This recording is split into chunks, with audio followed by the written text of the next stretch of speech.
오늘 영상 유튜브 올릴 영상은 라이브 방송을 하고 있는 지금 여러 가지 그냥 비트에 대한 저의 뭐 관점도 이야기할 겸, 그 다음에 저번 방송에서 이야기했던 부분을 유튜브로 올리지 못했던 부분도 한번 보여드리면서 다시 올릴 겸, 그 다음에 뭐 제 개인적인 생각에 대한 팁들, 그 다음에 비트 상승에 있어가지고 알트 중에 어떤 괜찮은 것들이 있는지, 그 다음에 예전의 상승과는 다른 지금 현재의 알트, 그러니까 비트가 올랐을 때 예전에는 뭐 알트를 아무거나 샀으면 다 똑같이 수익이 있었던 그런 대불장이 아닌, 이제 또 시장의 흐름이 많이 바뀐 상태에서 뭐 어떻게 하면 좀 알트에 대한 부분에 있어가지고 현물을 하는 사람 입장에서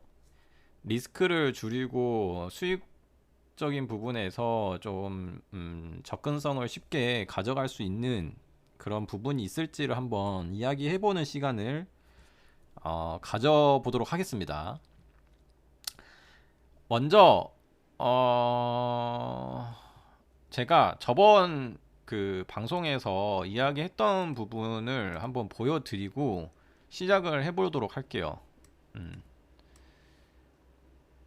그러면서 자연스럽게 그냥 한번 풀어 가보면 좋을 것 같아요. 왜냐면 저번 제 방송을 안 본 사람들이 꽤 있어가지고, 저도 그때 그냥 유튜브 영상 찍으려고 방송을 킨 건데, 방송 막바지에 저희 이제 시청자분이 저의 관점에 대해서 궁금해 하셔가지고 이야기를 하다가 이제 나온 이야기였는데, 아마 그때 참고하셨던 분들은 이번 상승에 있어가지고 또 수익이 났었을 부분이 있었어요. 그래서 한번 이야기를 해보자면 6월 21일 날, 6월 21일 날 이거 토카마 유튜브 영상을 만들려다가 이게 워낙 그 시간이 오래 걸려가지고 제가 안 올렸는데, 어떻게 되냐에 따라 이때보다는 이때에 있어가 잠시만, 여기 이 정도에서 보여주면 되나? 찔찔이님이 비트 관점 가기 전에 한번 알려달라고 해가지고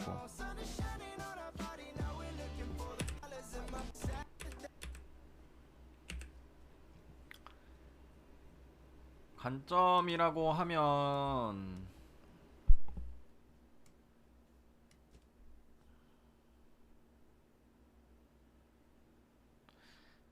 차트로 봤던 거는 27499 처음 못 뚫고 25299 깨진 후 저점 갱신 생기고 다시 27499 터치하고 올라온 상태인데, 이 이후로 30에서 32를 가는 거를 봐야 하는지. 일단 제가 이 점선은 안 지웠는데 뭐 나중에 방송하면 이야기를 할 수 있지 않을까라는 생각에 안 지웠었다가, 근데 위에 점선이 지워졌더라고요. 원래 이게 점선이 위아래로 있었는데,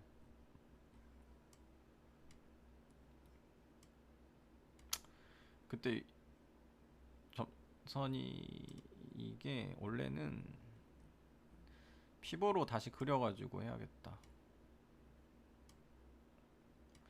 똑같은 일이었기 때문에. 그때 당시에는 여기였죠. 이 부분.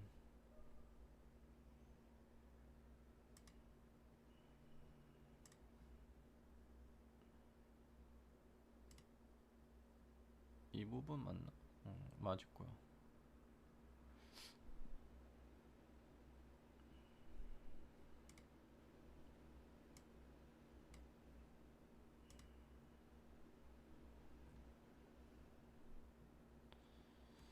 27499. 그 27,500 라인이라고 보고 뭐 하면 될 것 같은데. 아무튼 이 안에서 계속 얘네가 무빙을 쳤어요. 맞죠?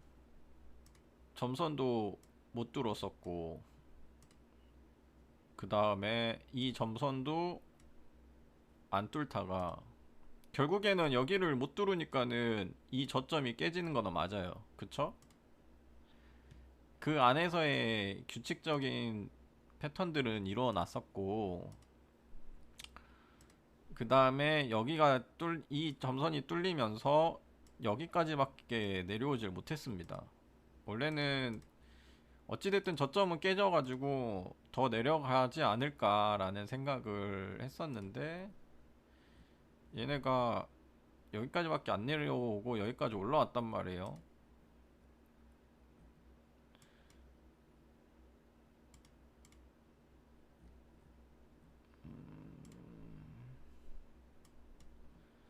그랬을 때 지금 제가 여기 피보를 그려놨는데, 이 바닥에서 시작됐던 상승이 있어가지고 382는 뚫어줬습니다. 그쵸? 끝났죠?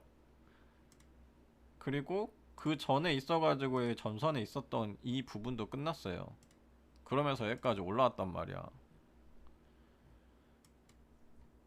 여기까지 올라왔다라는 것만으로도 되게 이상적으로 좋은 지금 진행 상황인 거고, 큰 추세로 봐도 지금 보시면 아시겠지만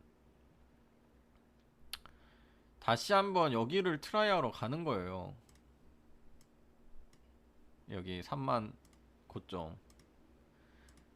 그리고 주봉으로 봐도 지금 그 고점 트라이하러 가는 거고, 월봉으로 봐도 제가 그때 이야기했었죠.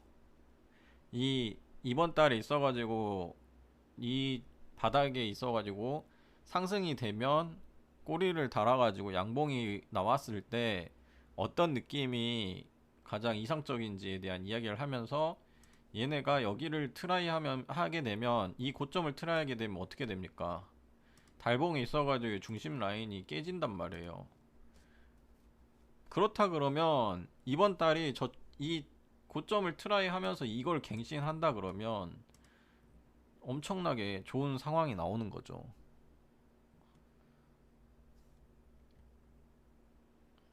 좋은 상황이 되는 거예요. 그래서 중요한 거는 딱 이겁니다. 이거 하나 보면 돼요. 이 고점 깨냐 안 깨냐. 3만 1000 라인. 그것만 딱 보면 됩니다. 지금부터는.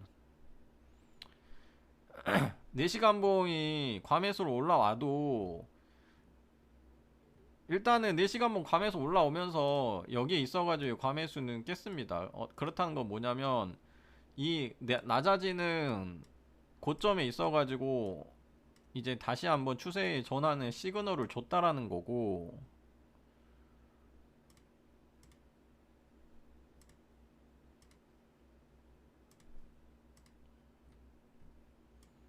그 다음에 이제 날봉이 있어가지고 과매수를 가면서 여기를 트라이하러 가겠죠 뭐. 그 상황만 보면 될 것 같은데요. 그렇다는 건 뭐다? 여기 고점을 그냥 바라만 볼 것이냐, 아니면 이 고점에 트라이를 하러 가는 거에 있어가지고 리스크를 감안해서 현물들을 담아 둘 것이냐. 그거는 이제 선택 사항이지만, 만약에 이 고점을 트라이 하면서 깬다 그러면 새로운 시대가 열릴 수 있는 시그널이 되는 거기 때문에 지금부터 이제, 지금부터 준비해야겠죠? 제가 그랬잖아요. 얘네가 만약에 어떻게 되냐에 따라 이때보다는 이때에 있어가지고 상승을 노려야 된다고.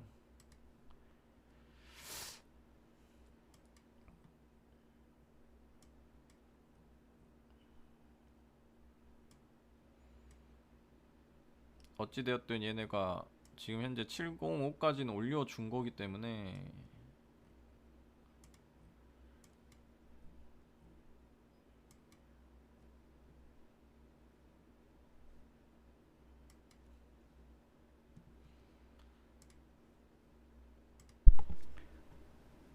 딱 이때가 오후 4시였어. 오후 4시. 근데 이때 이후로 바로 또 그냥 이때 또 매매를 어찌됐든 했던 현물을 담아뒀든 간에 수익률이 나쁘지 않았겠죠. 근데 이제 이 영상을 통해 가지고 이야기를 이어가려고 하는 게 뭐냐면, 내가 아까 물어봤잖아. 비트가 올랐을 때 영향을 받는 현물에 대한 현물이 아니라 알트코인에 대해서 알고 있냐고. 그러니까 예전에는 이런 우리가 기억하는 대상승장에 있어서 뭐 이때라든지 많은 공부들을 하면서의 카테고리든 메타든 이런 것들에 대한 순환 펌핑으로 인해 가지고 알트들을 공부하면서 거기에 대한 그 수익성을 극대화시키려고 했던 그 시대하고는 지금하고는 많이 달라요. 그거는 누구나 다 알 거야. 왜 그러냐면 이런 하락장을 겪고 난 이후에 이때의 반등에서만 봐도 비트가 오르는데 왜 알트들이 이렇게 힘을 못 받지? 라는 사람들은 다들 한 번씩은 해봤을 거야. 왜? 이런 장을 겪었던 사람들이기 때문에. 그런데 이런 장을 겪은 사람이 아닌 사람들은 그냥 아무것도 모르니까는 몰라서 그냥 그렇게 그런갑다 할 수 있겠지만, 오히려 이 시장을 겪었던 사람들은 어? 왜 비트가 오르는데 알트들이 이렇게 너도 나도 오르는 게 아니라 뭐 오르는 것만 오르고 안 오르는 거는 왜 안 오르지? 왜 이 오른 만큼 안 간 게 있기 때문에 이걸 사면 이제 오르겠지 했는데도 거기에 대한 가성비적인 보상도 못 받고, 이런 경험들을 많이 했을 거란 말이야. 그런 상황에서 이제 아까 이야기했던 비트가 오르는데 거기에 대해 직접적으로 영향을 받는 알트가 있는데 이걸 알고 있는 사람이 있냐라고 물어본 이유가 이제 그런 거야. 왜냐면 이렇게 비트가 오르는 상태에서 내가 선물을 하지 않는 입장에서는 현물로 인해 가지고 알트들을 담을 텐데, 거기에 대한 부분에 있어 가지고 직접적인 연관이 되는 알트를 알고 있으면 그거에 대한 부분으로 인해 가지고 또 수익을 볼 수 있는 거고, 그만큼 되게 손쉽게 내가 이거를 알고 있는 것만으로도 비트 오르니까 이거 사면 돼 라는 딱 그런 단순한 계산적인 논리로 인해 가지고의 수익을 볼 수 있는 그런, 어떻게 되면 정보? 팁이 될 수 있는 그런 코인을 알고 있는 거는 되게 중요합니다. 코인 시장에서는. 왜 그러냐면 예전에는 이 수십 개, 그러니까 수백 개, 수천 개, 수만 개의 코인들 중에 어떤 게 오를 줄 알고 이걸 어떻게 다 담냐. 그래가지고 사람들이 뭐 메타에 대한 부분에 있어가지고 공부를 되게 많이 했어요. 카테고리나. 그런데 지금은 그게 의미가 없는 시장이 돼버렸거든요. 그리고 또 한 가지 이야기를 하자면 뭐냐면, 이 비트의 하락장 이후에 알트가 비트의 영향을 받는 것보다는, 이건 제 개인적인 생각이에요. 이건 제 개인적인 생각인데 비트가 이 하락장 이후에 비트가 오른다고 해서 너도 나도 올라가는 알트의 시장은 아니에요. 하지만 이더리움이 어느 정도 상승이 된 이후에는 전반적으로 알트의 힘을 조금 받는 분위기는 있습니다. 아직까지 그게 나는 유지가 된다고 생각을 해요. 그러니까 이거를 더 쉽게 이야기하자면 뭐냐면, 비트가 주도적인 형태로 인해 가지고 시장을 이끄는 게 아닌 이더가 어느 정도 선행 형식으로 주도적으로 시장을 이끌게 되면 거기에 따른 알트에 대한 그 효과도 동반 상승이 되는 시장이 지금 시장인 것 같아. 이거는 어느 정도 알고 계시는지는 모르겠는데, 제가 이 올해 방송을 하면서 이런 이야기들을 서로 이야기하면서 시청자들하고는 이야기를 많이 했는데, 뭐 이 부분에 대해서 알고 있는 사람이 얼마나 될지는 모르겠지만 다시 한번 짚어드리는 거예요. 이건 제 개인적인 생각이고. 그래서 아까 그러면 비트가 상승했을 때 현물이 오르는 게 어떤 건가요? 라고 할 수 있잖아. 모르는 사람이 있으니까. 그게 바로 스택스예요, 스택스. 그러니까 아까 제가 조금 전에 영상에서도 이야기를 했지만, 뭐 그럼 뭐다? 리스크를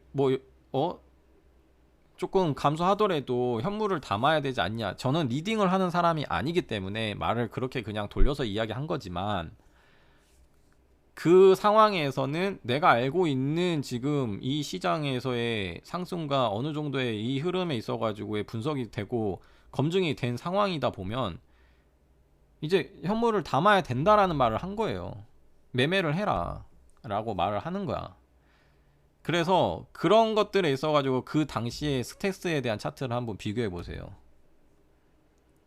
그러면 내가 딱 그때 말했던 그 시점에 스택스를 샀으면 지금까지 거기에 대한 수익률이 몇 프로인지 한번 계산을 해봐. 최소 20%? 10%에서 20%는 나왔을걸?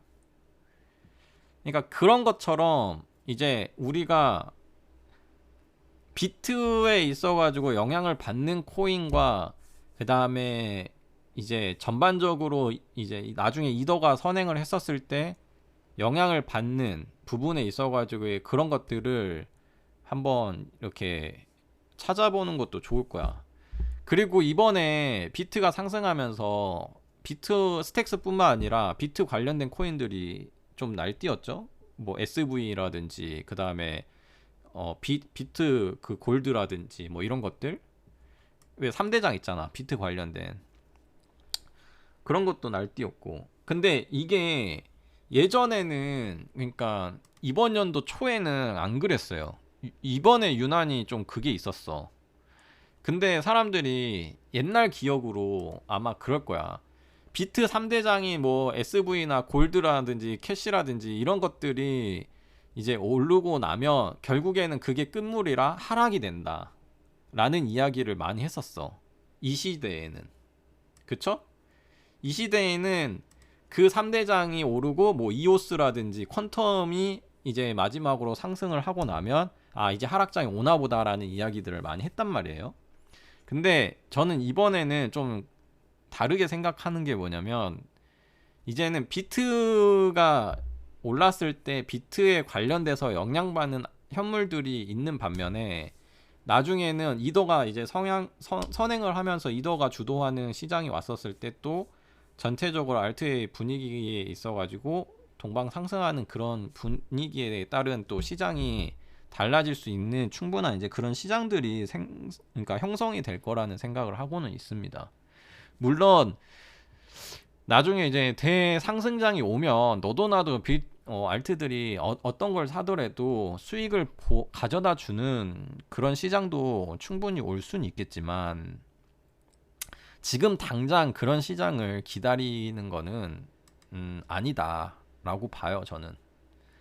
그렇기 때문에 어느 정도 이런 것들에 있어가지고 정보들이라든지 좀 현물을 하는 사람 입장에서는 그런 것들을 한번 찾아보는 것도 좋을 거다라는 생각을 저는 해보는 것도 좋다고 봐요. 그리고 이제 관점에 대한 이야기로 넘어가자면 이제 일주일 정도, 한 6일 남았죠 지금. 이번 달이 이제 6일이 남은 상황에서 어찌 되었든 고점은 깼습니다. 그쵸? 고점은 갱신을 하긴 했어요. 고점을 갱신을 했지만 얘네가 이 고점에 갱신해서 지금 단순히 저항을 좀 받고 있는 지금 시점이긴 하지만 1.131도 찍지도 못하고 그냥 살짝 뜬 정도밖에 안 돼요. 거기에 있어서는 저는 첫 번째로는 달봉이 있어가지고 이 중심에 대한 저항이 조금 그래도 있는 상황에서 그 다음에 또 주봉에 있어가지고 이 볼벤 저항을 막 지금 받고 있는 상황이다 보니까는 어느 정도 조금 주춤이 돼 있는 상태인 건 맞습니다. 맞지만 일단은 주봉을 보면 알겠지만 다시 한번 과매수를 향해 가는 시점이거든. 그렇다는 건 뭐냐면 결국에는 더 올릴 수밖에 없다라는 가능성이 열려 있는 거야. 그리고 이번 달 6일이 남은 이 지금 상황에서 어느 정도의 이 중심에 대한 저항은 지금 약해지고 있고, 이 저항을 뚫고 올라가 주고 다음 달, 그 다음에 그 다음 달까지 넘어간다고 하면 제가 아까 말한 이때 보상받지 못했던 사람들에 있어가지고 기회는 더 올 거다, 올해 안에 오는 거다라고 이야기를 한 게 이제 이런 것들 때문이라서 단순히 지금 더 올리지 못하고 있는 지금 상황에서 너무 뭐 그렇게 낙담할 필요도 없고, 일단은 상승에 있어가지고 그 다음에 비트 시장에 있어서 좀 코인 시장에 있어가지고 돈을 벌려고 하는 입장에서 기대를 할 수밖에 없는 상황은 맞습니다. 맞고 좋은 시그널은 이미 왔고, 그 다음에 그 상승이 있어가지고 근거들에 있어서 중요한 근거들은 다 나온 건 아니지만 어느 정도 나왔기 때문에 좋게 바라보면 될 것 같아요. 그리고 선물을 하시는 입장에서는 비트에 있어가지고 더 상승은 남아있기 때문에 어느 정도 이거를 꺾으려고 해서 하는 것보다는 내려와서 추세 매매를 하는 게 더 좋을 거다라고 보고 있고, 그다음에 알트적인 입장에 있어서도 이거는 뭐 이미 결과론적이어가지고 한데, 저는 지금 그러니까 알트들도 웬만하면 다 지금 차트들이 다 비슷한데 솔직히 이거 앱토스라든지 이번에 이거 못 먹은 게 좀 너무 아쉽거든요. 근데